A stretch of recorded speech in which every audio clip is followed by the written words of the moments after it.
Are you wondering how to fix your sexless marriage?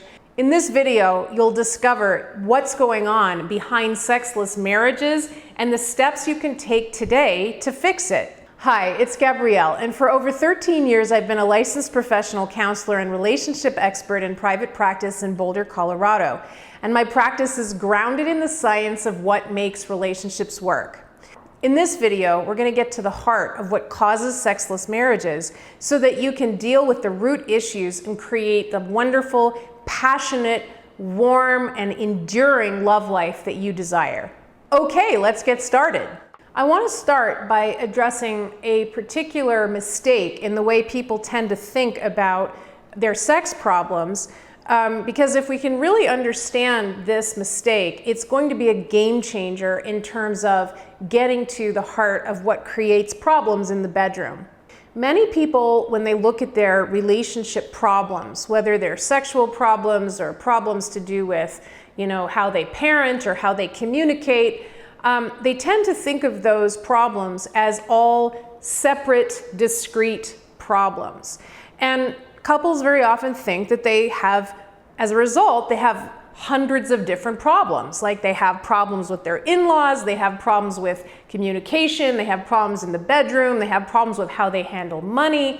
One of the real insights that you need to know is that if you really sit down and look at all the problems that you and your partner, you and your SO may have, you're gonna notice that there are themes to those problems. When you really look at it, the same problem is expressing itself in all of these different areas of your life. Now, this might be hard for you to see, so just stay with it and let me help you uncover this. Let's take two seemingly unrelated areas in your marriage problems. Let's say that you have, problems with how you and your partner divvy up the household tasks, and then you also have problems in the bedroom that have to do with feeling like both of you can have a satisfying and wonderful experience together when you're having sex. Most of the time in the bedroom, you might be aware of feeling like you just don't feel hot for your partner, you don't really want to have sex with them, you just don't feel turned on, or maybe they don't feel excited about being with you. And if you really kind of drill down, what you'll find is that very often, not always, but very often, what seem like sexual problems really aren't sexual at all. They have to do with things like, can I trust you? Do you have my best interests at heart? Do you act in a way that is sensitive to me? Are you fair to me? Or is it all about you? So if you think about those types of issues, things like fairness, trust, emotional safety, you may notice that that's really more the heart of the matter, what's really driving the kind of distance or the lack of libido, the lack of connection that you have with your partner. And if you think about those issues like fairness, trust, safety, sensitivity, in other areas of your relationship, for instance, with how you divide up the tasks around the house, you might notice that you find those same issues at play there as well. Maybe you feel like your partner expects you to do all of the housework while they watch television and crack open a beer. Or maybe you feel like they always want everything just perfect. They want a perfectly clean house, and they expect you to have everything lined up and all of your ducks in a row when they come home from work. Or maybe you feel like you never know what they want. They don't ever express anything that seems to matter to them. It's like they could be living out of a garbage bag and that would be perfectly fine. The point is that couples don't do well in a relationship when they don't feel like they treat each other in a way that is sensitive, in a way that takes both people's interests into account, and in a way that creates a feeling of emotional safety and trust. And so if you and your partner have issues in any of these areas, you can bet that those problems are going to have a wide expression across many different areas of your relationship, including sexually. Couples need to create a field in their relationship, a relaxed field, in order to be able to have sex with each other. If you haven't seen my other video called Avoid These 5 Things to Prevent Sexless Marriage, then I'll just remind you that in order for couples to be able to engage in sex, they need to be able to relax with each other. And they need to be in what has referred to as a relaxed field, where people feel like they treat each other with fairness, where they feel emotionally secure, they trust each other, and they treat each other with empathy, respect, and sensitivity. What are the things that get in the way of couples creating that kind of relationship? There are the biggies like betrayals. And betrayals are things like affairs, like major lying, cheating, stealing from each other, not protecting each other, or of course things like domestic violence and so forth. Those are traumas that happen in a relationship that will fundamentally break the emotional safety and trust of the couple. And so if any of those types of major traumas have happened between you and your partner, you can bet that that is going to affect your sex life one way or another. And it's critical that you deal with those traumas, probably with the help of a professional couples therapist who can help you work through them together. But what if you haven't experienced those types of big traumas in your relationship? Well, there are many other things that go on in the life of a couple that create real relational instability, that create a lack of trust and a lack of emotional safety between people. So it doesn't have to be anything really major like that. It could just be things such as your partner has a tendency to make too many decisions that put themselves first at your expense. In a relationship, when people are functioning in an insecure way, they tend to do one of two things. They either put themselves first at the expense of their partner, or they tend to just give themselves away and put their partner first at their own expense. And so you may notice that some of those dynamics tend to repeat themselves in your relationship, where one of you tends to be more on the selfish side, the other one might tend to be more on the selfless side, but with very serious consequences for their own well-being and for the well-being of the relationship. The problem with one partner making too many self-focused choices in the relationship is that over time it will kill the relationship. And the reason for that is because in order for relationships to work, they need to be win-win. They need to be based on decisions, on agreements, on behavior that is good for both people. So nobody should feel like they're getting the short end of the stick. Nobody should feel like they're sacrificing, like they're building resentment because they didn't stand up for themselves, because they wanted to be a good person and gave their partner what they wanted. If you do that too much of the time, you're going to get resentful and it will destroy your relationship. So we're talking about a lack of fairness in relationship. Fairness, it's a very basic concept, a very simple concept, but something that is absolutely foundational to creating a good, long-lasting relationship. Is this fair? Let me give you some examples of kind of day-to-day types of situations that could happen where you might experience unfairness. These are non-sexual examples first, okay? Maybe you find that you and your partner and your children seem to end up spending every Thanksgiving and every Christmas at your husband or wife's family home. And you really have wanted for years to spend time with your family over the holidays, but somehow your partner just never agrees to it. And now 25 years have gone by and you haven't spent any time with your family. And your partner has just been unwilling to even consider going to your parents' house for the holidays. So that's an example of a long-standing situation that is really unfair. Unfairness like this can manifest in all different kinds of areas. How you parent your kids, how you maintain your house, should it be like messy or clean? How you handle money, how you manage your time. One person is always late, and so you're always late no matter where you go, that could be a way that the relationship feels really unfair. If we look at unfairness in the context of sex, you can see how that tendency to put the self first over the interests of your partner could also manifest in the bedroom.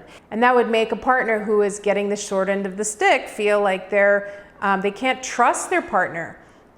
They don't feel that their partner has their back. And that's going to affect their desire to be physically intimate with them most of the time. If you're the person getting the short end of the stick, you might have an ongoing feeling of resentment, of just feeling cold toward your partner, cut off, angry, alone. And it's very understandable that when you get close to your partner, all of those feelings are likely to start to surface.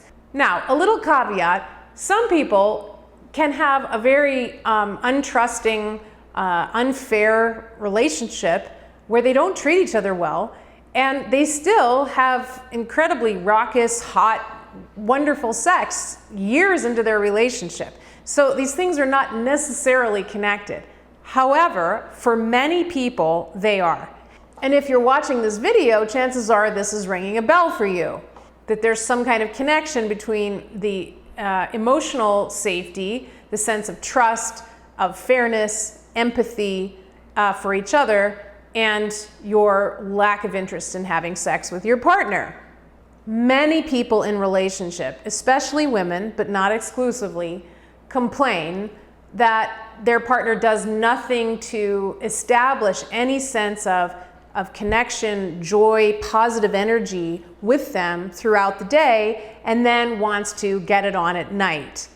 And they end up feeling used, which is understandable. When a partner doesn't take the time to get to know you and connect with you in a way that makes you feel totally valued, totally loved, totally precious, and then just wants to get in bed and have sex at night, for many people, that's going to feel unfair. Like you're asking me to be, reveal my most intimate self with you, and you did nothing to, speak to me on that level, or hug me, hold me, look into my eyes and tell me you love me all day. That could feel unfair. Even when it comes to the act of sex, let's say you're both lying in bed and your partner just jumps on top of you and wants to insert their penis into your vagina, and they don't try and engage you in foreplay, or look into your eyes and tell you how beautiful you are, and kiss your body, and make you feel special or warm you up in any way. That's also going to feel unfair and insensitive. And that will make sex feel intrusive, unwanted. How could it not? It's going to feel like your partner is just looking to satisfy themselves and get their own satisfaction out of it, and doesn't really care about you or how you feel or what you want. When it comes to the act of sex itself, it could be that your partner always wants to have sex in one position. They have their favorite position. That's how they want to have sex. And maybe you've told them, I'd really like to experiment with different sexual positions. I don't get the same amount of physical pleasure out of your favorite position that you do, and I'd like to see if I could experience a great amount of pleasure maybe in some other ways. And that way we could both have, a way of being together in bed where we experience deep pleasure. So if your partner says, no, we always have to do it in this position, I'm not interested in experimenting, or I'm not interested in you finding anything that feels good for you, well, that's a very unfair and insensitive situation.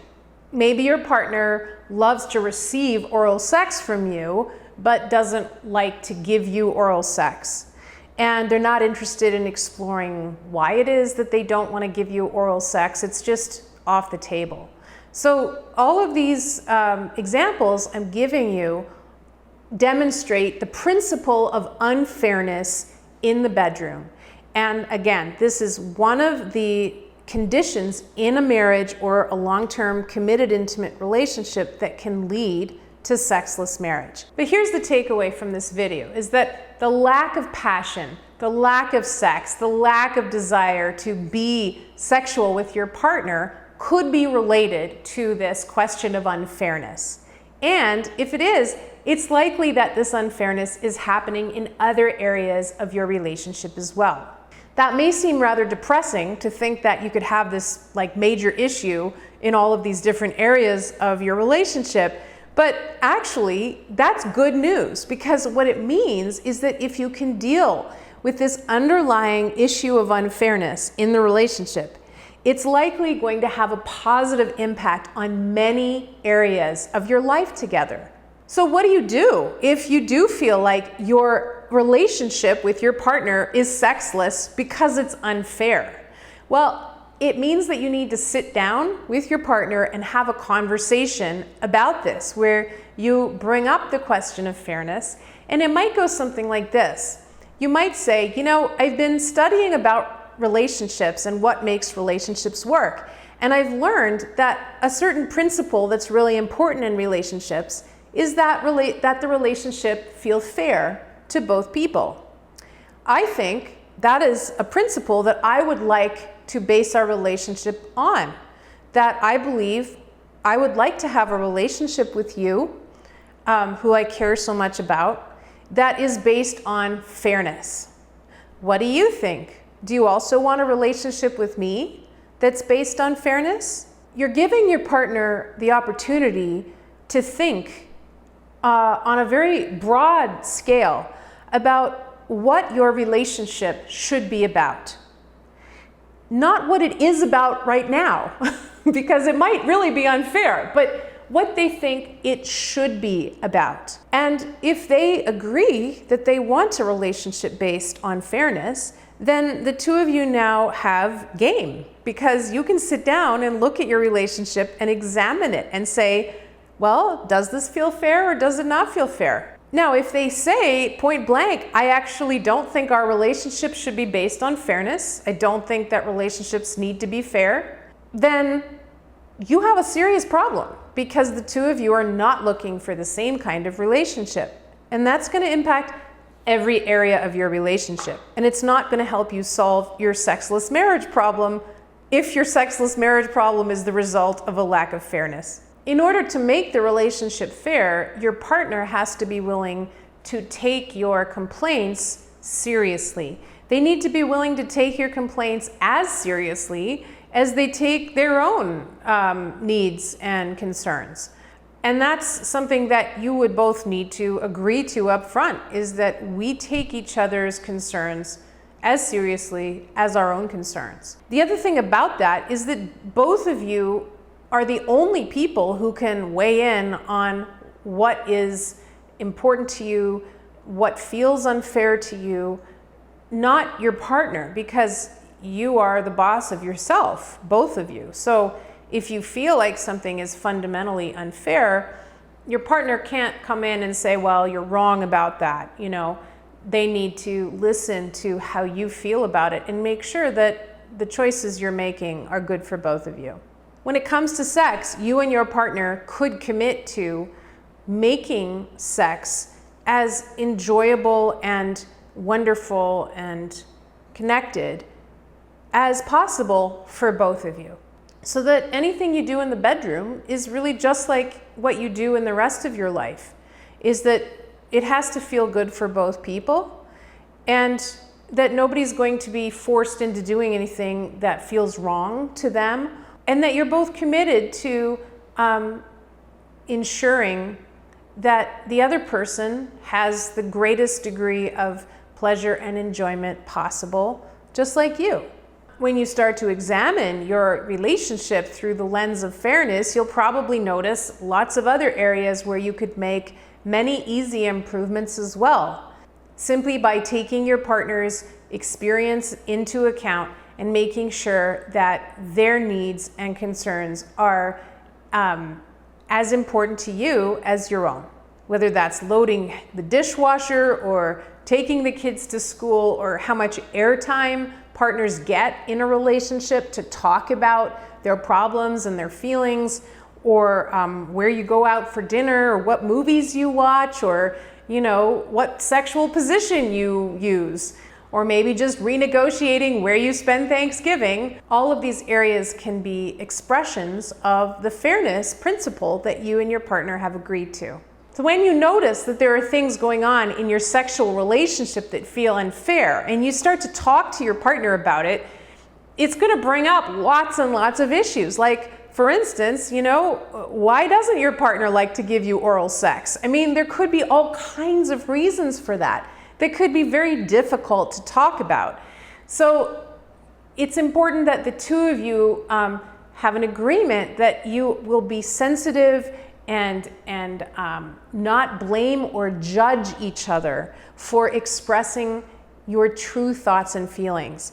Because you need to know this stuff, even if some of it might be painful for you to hear.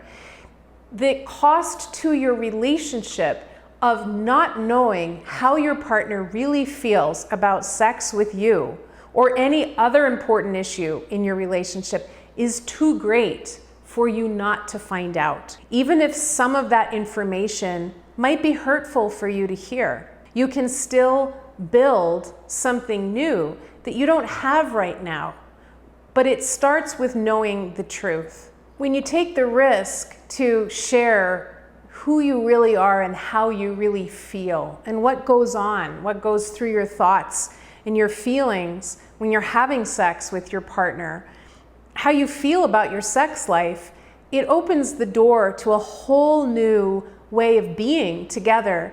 If you're a partner who tends to take too much at the expense of your partner, starting to do little things every day that make them feel totally loved, totally precious, totally valued, can go a long way to create the kind of sense of care, sensitivity, and fairness that will make your partner want to have sex with you. And if you're the partner who tends to give yourself away and let your partner have whatever they want, sexually or otherwise, at your expense, it's time to start standing up for yourself and saying, you know what, I want both of us to be happy in this relationship. I don't want to resent you. And what can we do to make this a truly great place for you and for me? Okay, now let's hear from you. Does it make sense to you that this feeling of unfairness could be directly linked to a sexless marriage? Do you ever find yourself in bed with your partner feeling resentful because sex feels like it's all about them? If so, what do you plan to do about it? Or are you the partner who tends to put your own needs ahead of those of your partner? If that's you, how has that affected your relationship? I also really appreciate your comments and what it is that you want to know about sexless marriage or anything else to do with sex and relationships. So please feel free to leave me your feedback generously in the comments below. That will inform the kind of videos that I bring you in the future. Leave me your comments below. I look forward to reading them and seeing you in the next video. And if you benefited from the information you learned in today's video, please give this video a like and share it. Please subscribe to my YouTube channel right now. And if you would like more information about how to build an amazing relationship, please go to thepowercoupleformula.com and powercoupleseducation.com to stay connected.